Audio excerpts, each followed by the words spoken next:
اس نماز پر اور کلمے والے یقین پر کیا ملے گا؟ اس نماز کے ساتھ اور عبادتیں بھی ہیں، جیسے روزہ ہے، فضائل رمضان ہے، زکوٰۃ ہے تو فضائل زکوٰۃ ہے، حج ہے تو فضائل حج ہے. یہ ہمارے دینی اعمال ہیں عبادات کے اعتبار سے. لیکن یہ سب چیزیں تب وجود میں آئیں گی کہ جب نماز ٹھیک ہو جائے.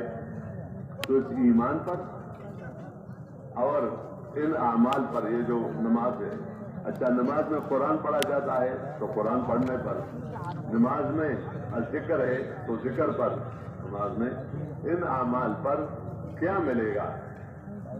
اس دینی اعمال پر کیا ملے گا؟ تو دعوت کے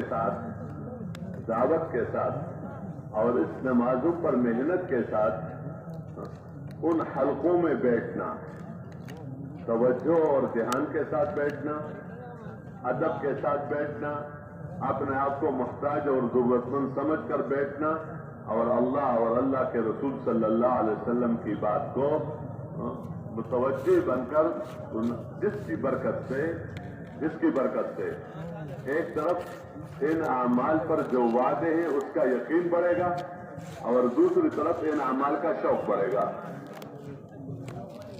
ربنا فاغفر لنا ذنوبنا وكفر عنا سيئاتنا وتوفنا مع الأبرار. ربنا وآتنا ما وعدتنا على رسلك ولا تخزنا يوم القيامة إنك لا تخلف الميعاد. ربنا لا تزغ قلوبنا بعد إذ هديتنا وهب لنا من لدنك رحمة إنك أنت الوهاب. ربنا اغفر لنا ولإخواننا الذين سبقونا بالإيمان ولا تجعل في قلوبنا غلا للذين آمنوا ربنا إنك رؤوف رحيم. ربنا لا تؤاخذنا إن نسينا واخطأنا ربنا ولا تحمل علينا إصرا كما حملته على الذين من قبلنا ربنا ولا تحملنا ما لا طاقة لنا به واعف عنا واغفر لنا وارحمنا أنت مولانا فانصرنا على القوم الكافرين. أنت مولانا فانصرنا على القوم الكافرين. أنت مولانا فانصرنا على القوم الكافرين. يا حي يا قيوم برحمتك نستغيث أصلح لنا شأننا كله ولا تكلنا إلى أنفسنا طرفة عين. اللهم اهدنا واهد بنا واجعلنا سببا لمن اهتدى. اللهم اهدنا وسددنا. اللهم اهدنا وسددنا. اللهم اهدنا وسددنا. اللهم إنا نسألك الهدى والتقى والعفاف والغنى. رب تب علينا إنك أنت التواب الرحيم. رب تب علينا إنك أنت التواب الرحيم. رب تب علينا إنك أنت التواب الرحيم. رب اغفر وارحم وتجاوز عما تعلم إنك أنت الأعز الأكرم. رب اغفر وارحم وتجاوز عما تعلم إنك أنت الأعز الأكرم. يا حي يا قيوم برحمتك نستغيث. يا حي يا قيوم برحمتك نستغيث. يا حي يا قيوم برحمتك نستغيث. أصلح لنا شأننا كله ولا تكلنا إلى أنفسنا طرفة عين. اللهم اغفر لأمة محمد صلى الله عليه وسلم ما تقدم من ذنبها وما تأخر وما أسرت وما أعلنت. اللهم اغفر لأمة محمد صلى الله عليه وسلم ما تقدم من ذنبها وما تأخر وما أسرت وما أعلنت. اللهم اغفر لنا وللمؤمنين والمؤمنات والمسلمين والمسلمات الأحياء منهم والأموات. وألف بين قلوبهم وأصلحهم وأصلح ذات بينهم وانصرهم على عدوك وعدوهم. اللهم خالف بين كلمتهم وزلزل أقدامهم وأنزل بهم بأسك الذي لا ترده عن القوم المجرمين. اللهم اجعل تدبيرهم في تدبيرهم. اللهم اجعل تدبيرهم في تدبيرهم. اللهم اجعل تدبيرهم في تدبيرهم. اللهم إنا نجعلك في نحورهم ونعوذ بك من شرورهم. اللهم إنا نجعلك في نحورهم ونعوذ بك من شرورهم. اللهم إنا نجعلك في نحورهم ونعوذ بك من شرورهم.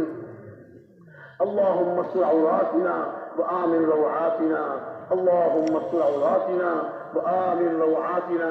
اللهم استر عوراتنا وآمن روعاتنا.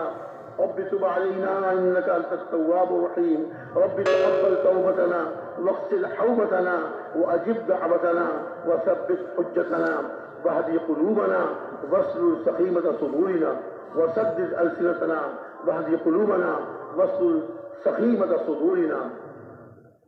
اللهم ارحم أمة حبيبك صلى الله عليه وسلم. اللهم تجاوز عن سيئات أمة حبيبك صلى الله عليه وسلم. يا أول الأولين اللهم اغفر لنا وللمؤمنين والمؤمنات والمسلمين والمسلمات الأحياء منهم والأموات. اللهم اجعل أعمالنا خالصة لوجهك الكريم. اللهم اجعل أعمالنا خالصة لوجهك الكريم. اللهم اجعلنا دعاة إليك إلى رسولك. اللهم اجعلنا دعاة إليك إلى رسولك. اللهم لا سهل إلا ما جعلته سهلا وأنت تجعل الحزن سهلا إذا شئت. لا إله إلا الله الحليم الكريم. سبحان الله رب العرش العظيم. الحمد لله رب العالمين. اللهم إنا نسألك موجبات رحمتك. اللهم إنا نسألك موجبات رحمتك وعزائم مغفرتك والعصمة من كل ذنب والغنيمة من كل بر والسلامة من كل إثم. لا تدع لنا ذنبا إلا غفرته ولا هما إلا فرجته ولا كربا إلا نفسته ولا ضرا إلا كشفته ولا مريضا إلا شفيته وعافيته ولا مسافر إلا سلمته وبلغته ولا دينا إلا قضيته ولا بلاء إلا رفعته ولا بلاء إلا رفعته ولا بلاء إلا رفعته ولا حاجة من حوائج الدنيا والآخرة هي لك رضا ولا فيها صلاحا إلا قضيتها ويسرتها يا أرحم الراحمين. ولا حاجة من حوائج الدنيا والآخرة هي لك رضا ولا فيها صلاحا إلا